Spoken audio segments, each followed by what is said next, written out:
Welcome to the Salmon Runs YouTube. Enjoy the video. Start by identifying why your sign-off feels wrong to the recipient. Use thanks only when you ask for or expect an action. Use regards for neutral or formal messages without requests. Avoid both when no action or formal tone is needed.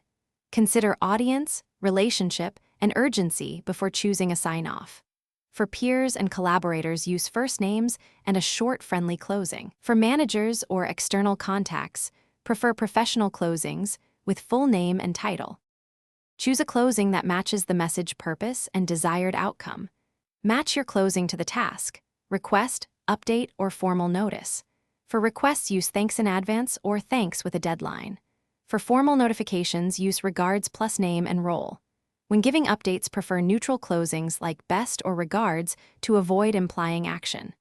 When asking for a specific deliverable, include the due date and a polite closing to reduce follow-up confusion. Fix habits by creating 3 reusable templates for common email types.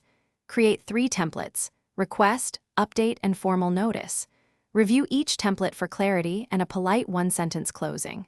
Practice sending test emails to gauge tone and required action.